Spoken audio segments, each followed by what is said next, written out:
Hi అండి అందరికీ. 6th class 15th lesson మన సమాజంలో వైవిధ్యం లెసన్లోని ఇంపార్టెంట్ పాయింట్స్.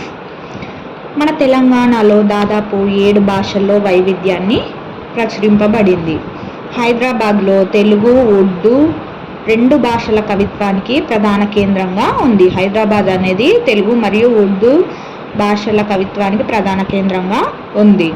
తార్ ఎడారి భారత్ పాకిస్తాన్ సరిహద్దు ప్రాంతంలో తార్ ఎడారి ఉంది. ఇది చాలా భాగం రాజస్థాన్ రాష్ట్రంలోని మార్వార్ ప్రాంతంలో ఉంది. ఈ ప్రాంతంలో వర్షపాతం చాలా తక్కువ, పెద్ద నదులు లేవు. ఇక్కడి ప్రజల జీవన విధానం గొర్రెలు, మేకలు, ఒంటెల్ని పెంచి వాటి నుండి ఉన్నిని సేకరించడం. సాధారణంగా గొర్రెల కాపర్లు అనేక రాష్ట్రాలకు పశువులతో సహా వెళ్తారు. హర్యానా, పంజాబ్, ఉత్తరప్రదేశ్, మధ్యప్రదేశ్, మహారాష్ట్ర వంటి రాష్ట్రాలకి వెళ్తారు. ఇరాన్, ఆఫ్ఘనిస్తాన్ల నుండి వచ్చేవారు లేదా ఆ దేశాలకు వెళ్ళే వర్తకులు ఈ ఎడారి ప్రాంతం గుండానే వెళ్తారు. గుజరాత్లోని ద్వారకా, రాజస్థాన్లోని అజ్మీర్, పుష్కర సరస్సును, అరబ్లోని మక్కా, మదీనాను సందర్శించే యాత్రికులు ఈ ప్రాంతం నుండే వెళ్తారు. ఈ ప్రాంతంలో ముఖ్యమైన పట్టణాలు జైసల్మేర్, బికనేర్, జోధ్పూర్.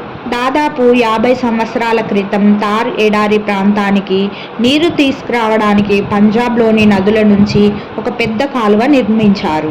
ఈ కాలువ వెంబడి పంజాబ్, హర్యానాల ప్రజలు స్థిరపడ్డారు. ఇక్కడి ప్రజలు ఒకప్పుడు సజ్జ రొట్టెలను పెసరపప్పు లేదా మినప్పప్పుతో తినేవారు. సంగ్రీ చెట్లు, ముళ్ళ పొదలకు కాసే కూరగాయలను తినేవారు. వీటిని ఎండబెట్టి నిల్వ చేసుకొని సంవత్సరం అంతా తినేవారు. మిఠాయిలకు, ఇతర చిరుతిళ్లకు బికనేర్ ప్రసిద్ధిగాంచినది. తార్ ఎడారి ప్రపంచంలోనే అత్యంత జనసాంద్రత కలిగిన ఎడారిగా మారింది. నెక్స్ట్ సిక్కిం. ఇది హిమాలయాల తూర్పు ప్రాంతంలో ఉన్న చిన్న రాష్ట్రం. హిమాలయాలలో ఎత్తైన శిఖరాలలో ఒకటైన కాంచనగంగా సిక్కింలోనే ఉంది. సిక్కింలోని ప్రజలు 11 భాషలు మాట్లాడతారు. 1975 సంవత్సరం వరకు సిక్కిం స్వతంత్ర రాజ్యంగా చోగ్యాల్ రాజుల ఏలుబడిలో ఉండేది. అదే సంవత్సరంలో భారత్లో కలిసింది.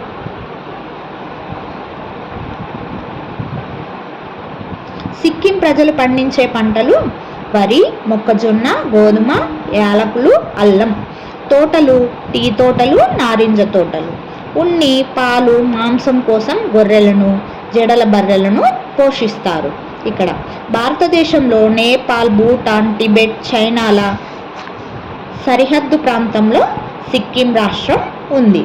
బౌద్ధ మతాన్ని తెచ్చిన టిబెటస్ లామాలతో వీళ్లకు అత్యంత సాన్నిహిత్యం ఉంది. పాండిచ్చేరి భారతదేశం యొక్క ఆగ్నేయ తీరంలో గల చిన్న రాష్ట్రం. పాండిచ్చేరి అనేక యూరోపియన్ వ్యాపార సంస్థలను డచ్, పోర్చుగీస్, ఇంగ్లీష్, ఫ్రెంచ్ వారిని ఆకర్షించింది. 1954 వరకు పాండిచ్చేరి ప్రజలు ఇండియన్ యూనియన్లో చేరటానికి ఓటు వేయడంలో ఫ్రెంచ్ వారు పాండిచ్చేరిపై అధికారాన్ని వదులుకున్నారు. తమిళనాడుకు చెందిన గొప్ప జాతీయవాద కవి సుబ్రహ్మణ్య భారతి.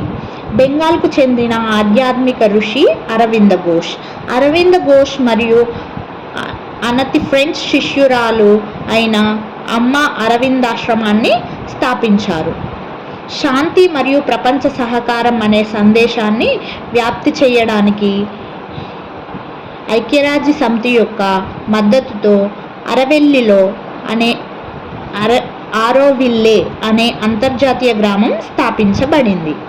భారత ప్రజానాయక మండలి ఇప్టా, జలియన్ వాలా బాగ్, పంజాబ్, అమృత్సర్.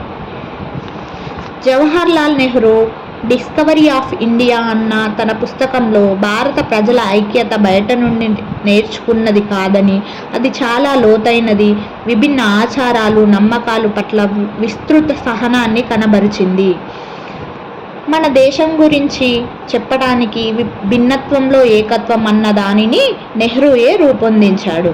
వైవిధ్యాలను గుర్తించుటకు కాకుండా ప్రోత్సహించింది డిస్కవరీ ఆఫ్ ఇండియా. భారతదేశ ఐక్యతను చాటే గీతం జాతీయ గీతం రాసింది రవీంద్రనాథ్ ఠాగూర్.